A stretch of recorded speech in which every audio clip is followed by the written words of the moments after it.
अच्छा है वो हमें कमज़ोर समझे, लेकिन जनता के बीच में हम लोगों की एक बड़ी ताकत है। आज बीजेपी का कुनबा जो है वो छोटा हो गया। लोकसभा चुनाव से पहले ये कुनबा जो है वो बड़ा करना चाहिए। नहीं, क्या और भी दलों से आप टच में हैं कि आप लोग आ जाइए? देखिए अभी तो शुरुआत है। अभी तो जो नया गठबंधन बना है दूल्हा वही है, लेकिन सहयोगी उनके बदल गए हैं।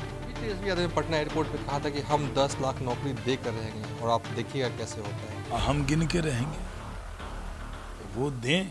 नमस्कार, मैं हूं देवांशु, आप देख रहे हैं न्यूज़ फॉर नेशन। आज बिहार बीजेपी की रात में बैठक हुई है और बैठक खत्म हो चुकी है। इस वक्त हमारे साथ बात करने के लिए शाहनवाज हुसैन है जो कि खुद इस बैठक पे मौजूद है। क्या वजह रही कि अचानक बैठक बुलानी पड़ी आप लोगों को? नहीं, बिहार प्रदेश भारतीय जनता पार्टी की कोर कमेटी की बैठक पहले से प्रस्तावित थी।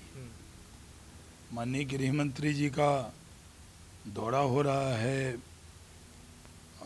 अपने सीमावर्ती इलाके में, पूर्णिया में वो आएंगे, सभा करेंगे, फिर किशनगंज में रुकेंगे, कार्यकर्ताओं से बात करेंगे, फिर जो सीमावर्ती क्षेत्र के अधिकारी हैं भारत सरकार के, जो एसएसबी और बीएसएफ के लोग हैं, उनसे वो मिलेंगे और फिर वो वापस 2 दिन के दौरे पे जाएंगे। जो पूर्णिया की रैली होगी वो ऐतिहासिक होगी और ख़ासकर जो पूर्णिया कमिश्नरी की जो चारों ज़िला है उससे बड़ी ताकत में लोग आएंगे। थोड़े कोसी से भी आएंगे, नौगछिया की तरफ से भी आएंगे और एक विशाल रैली होगी। पहले से माननीय गृह मंत्री जी का प्लान बना था जब सरकार बिहार में थी तभी, कि उस बेल्ट में उनका दौरा हम लोग करवाएंगे। आरजेडी और जेडीयू को ये खटक रहा है कि अमित शाह सीमांचल क्यों आ रहे हैं? आरजेडी और जेडीयू के लोग देश में जा सकते हैं, दिल्ली जाके नेताओं से मिल सकते हैं और अमित शाह जी देश के गृह मंत्री हैं।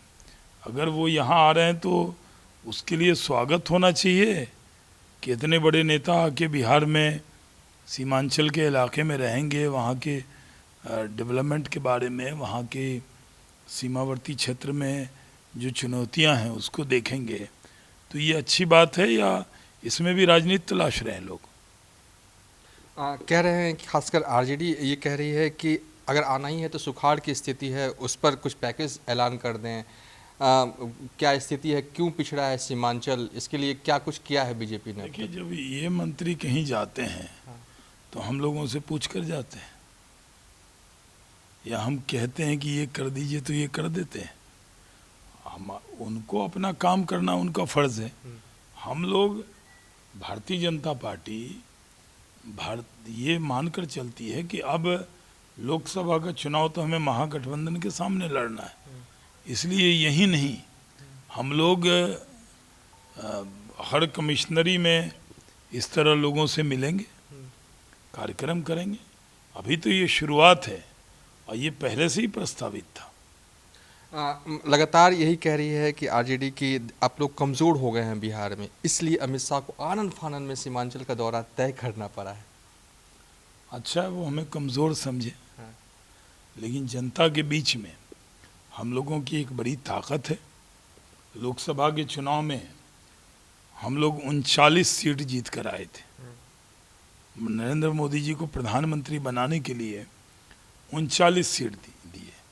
जो लोग ये कहते हैं कि जनता दल के साथ थे इसलिए जीते, तो 2014 के चुनाव में हम तो अलग लड़े थे, उसमें भी एक नालंदा छोड़ दें 4 फेज़ का, और एक फेज़ में हम लोग 8 सीट हार गए थे। खगड़िया, सहरसा, मधेपुरा, किशनगंज, अररिया, पूर्णिया, कटिहार, भागलपुर और बांका। भागलपुर बांका बहुत कम मार्जिन से हारे थे।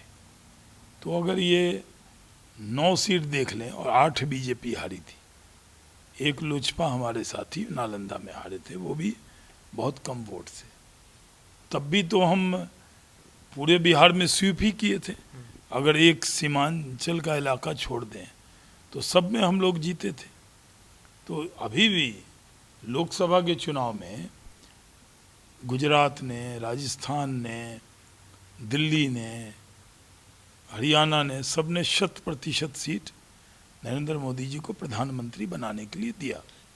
लेकिन हम बिहार और यूपी के लोगों ने 100% नहीं दिया। इस बार हम लोग 100% सीट नरेंद्र मोदी जी को प्रधानमंत्री बनाने के लिए देना चाहते हैं। और बिहार से नरेंद्र मोदी जी बहुत प्यार करते हैं, इसलिए हम लोग बिहार में 40 की 40 कैसे जीतते, उन सब पे तैयारी करेंगे। अभी तो नगर पालिका, नगर निगम के चुनाव का ऐलान हुआ है, उसमें भी वो तो दल के आधार पे नहीं है, लेकिन सब जगह हमारे ही कार्यकर्ता ज़्यादा जीतेंगे, क्योंकि शहरी इलाकों में हमारी पकड़ पुरानी रही है। हम तो देहात के इलाकों में भी बहुत पकड़ रखते हैं। विधान परिषद के चुनाव में भी आपने देखा कि हमने अच्छा परफॉर्मेंस किया था। तो आज की जो स्थिति है, जो लोग ये डरा रहे हैं कि सीमावर्ती इलाके में बीजेपी दौरा कर रही है, और वो जो कह रहे हैं कि इसको धर्म के नाम पर बातें कह रहे हैं, वो पूरी तरह निराधार है। एक आखिरी सवाल है कि नहीं लगता है कि जेडीयू के जाने के बाद बीजेपी का कुनबा जो है वो छोटा हो गया? लोकसभा चुनाव से पहले ये कुनबा जो है वो बड़ा करना चाहिए। नहीं, क्या और भी दलों से आप टच में हैं कि आप लोग आ जाइए? देखिए, अभी तो शुरुआत है। अभी तो जो नया गठबंधन बना है, दूल्हा वही है, लेकिन सहयोगी उनके बदल गए हैं। तो अभी तो 1 महीना हुआ है, आगे उनका कैसा परफॉर्मेंस होता है, जो वादे वो लोग कर रहे हैं वो कैसा डिलीवर करते हैं, ये बिहार की जनता देख रही है।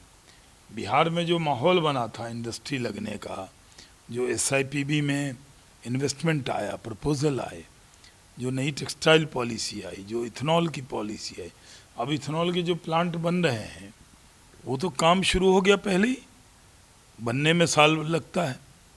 तो हमने तो तय किया था कि शिलान्यास नहीं, उद्घाटन ही होगा। आपने हमें शिलान्यास करते हुए नहीं देखा होगा। तो हम ये चाहते हैं कि एक बिहारी होने के नाते ये तो ज़रूर चाहते हैं कि बिहार के लोगों को उद्योग और रोज़गार मिले। 2000 जो चुनाव था विधानसभा के अंदर 2 साल कबल, तो उसमें भी तो उद्योग और रोज़गार ही मुद्दा था, और पहली बार उद्योग विभाग बीजेपी को मिला था, तो हम लोगों ने उसमें काम किया। आज भी तेजस्वी यादव ने पटना एयरपोर्ट पे कहा था कि हम 10 लाख नौकरी दे कर रहेंगे, और आप देखिएगा कैसे होता है। हम गिन के रहेंगे, वो दें। अगर वो 10 लाख नौकरी और 10 लाख रोज़गार, माननीय मुख्यमंत्री जी ने तो 20 लाख कहा है गांधी मैदान से, तो वो तो और बढ़ गया आंकड़ा। तो सरकारी नौकरी 10 लाख और रोज़गार उद्योग और अन्य क्षेत्रों में, प्राइवेट सेक्टर में वही रोज़गार होगा ना। जब तक इंडस्ट्रियलिस्ट है उसको आप कानून का राज नहीं देंगे, अगर लॉ एंड ऑर्डर अच्छा होगा तभी तो उद्योग लगाने वाले आएंगे। और यहाँ पर जो समाज के लोग हैं, वो हर समाज को लगाना चाहिए। आप A to Z की बात तो करते हैं, लेकिन A to Z में क्या बराबर की भागीदारी होती है? क्या सबको जिनका जितना वोट है, क्या उस हिसाब से भागीदारी दी है क्या? तो ये भी तो एक सवाल जनता के मन में है। हम लोग तो समाज के हर वर्ग को साथ लेकर चलते थे। सबका साथ, सबका विकास, सबका विश्वास, इसको लेकर चलती थी भारतीय जनता पार्टी। और कौन बिहारी है जो नहीं चाहेगा कि बिहार तरक्की करे? लेकिन विपक्ष में रहने के नाते हमारी जिम्मेदारी है अलर्ट करना, हमारी जिम्मेदारी है कहना कि आप अब तो उद्योग और रोज़गार दीजिए। रोज़गार की ही बात है ना, एजेंडा तो अभी वही है। तेजस्वी यादव जी जब चुनाव लड़ रहे थे नीतीश जी के खिलाफ, तब भी वो कह रहे थे कि 1 कलम से 10 लाख लोगों को रोज़गार देंगे। तो हम लोग इंतज़ार कर रहे हैं कि कलम तो है, उसमें रोशनाई है या नहीं है। चलिए, ये थे शाहनवाज हुसैन। फिलहाल अभी तक के लिए इतना ही। आप देखते रहिए न्यूज़ फॉर नेशन।